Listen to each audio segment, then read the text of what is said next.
I have the pleasure to present to you Dr. Martin Luther King, Jr.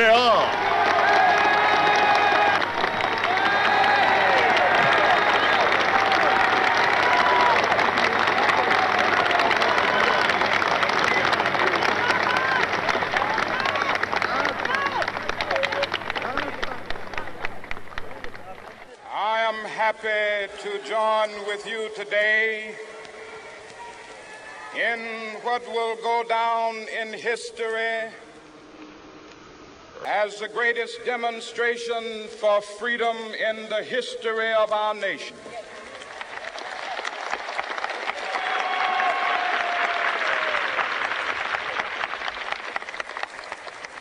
Five score years ago,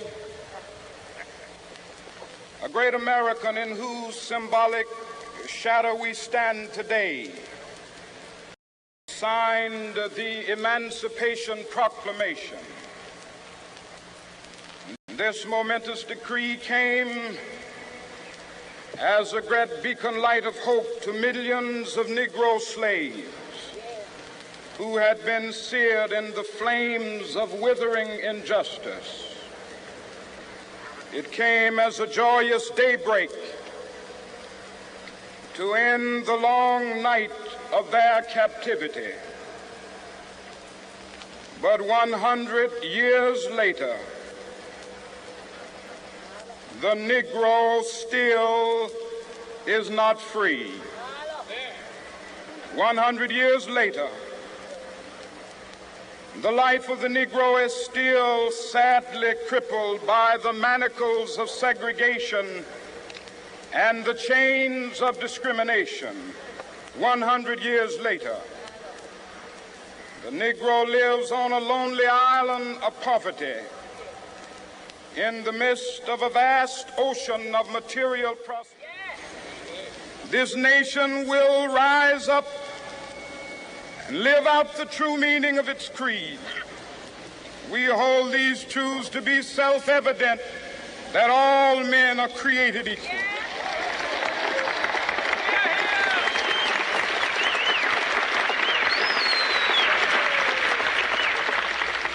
I have a dream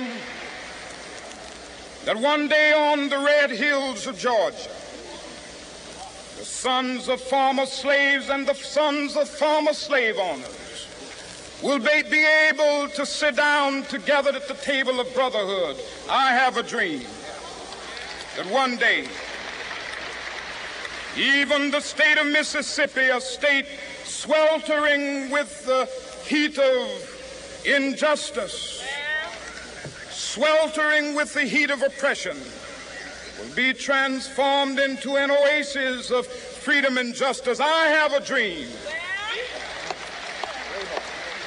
that my 4 little children will one day live in a nation where they will not be judged by the color of their skin, but by the content of their character. I have a dream today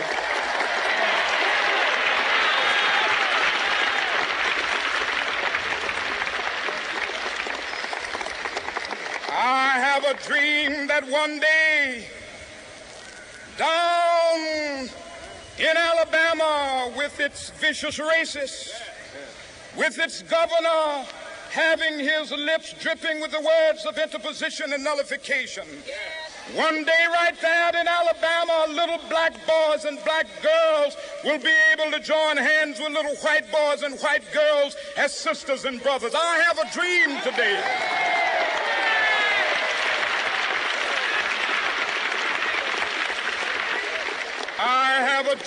that one day every valley shall be exalted, and every hill and mountain shall be made low. The rough places will be made plain, and the crooked places will be made straight, and the glory of the Lord shall be revealed, and all flesh shall see it together. This is our hope. This is a faith that I go back to the South with. With this faith, we will be able to hew out of the mountain of despair a stone of hope. With this faith, we will be able to transform the jangling discords of our nation into a beautiful symphony of brotherhood. With this faith, We will be able to work together, to pray together, to struggle together, to go to jail together, to stand up for freedom together, knowing that we will be free one day. This will be the day. This will be the day when all of God's children will be able to sing with new meaning, "My country, tears of thee. Sweet land of liberty, of thee I sing. Land where my fathers died, land of the pilgrim's pride.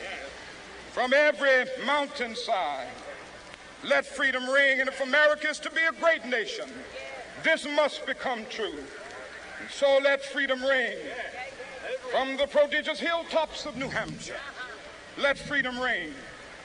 From the mighty mountains of New York, let freedom ring. From the heightening Alleghenies of Pennsylvania, let freedom ring. From the snow-capped Rockies of Colorado, let freedom ring. From the curvaceous slopes of California. Not only that, let freedom ring from Stone Mountain of Georgia.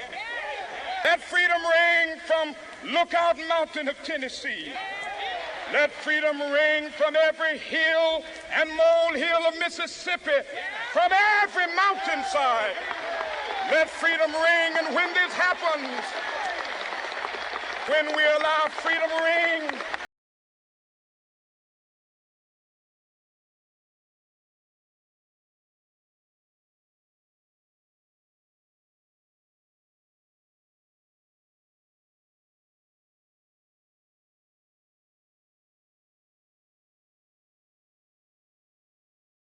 in the words of the old Negro spiritual, free at last, free at last. Thank God Almighty, we are free at last.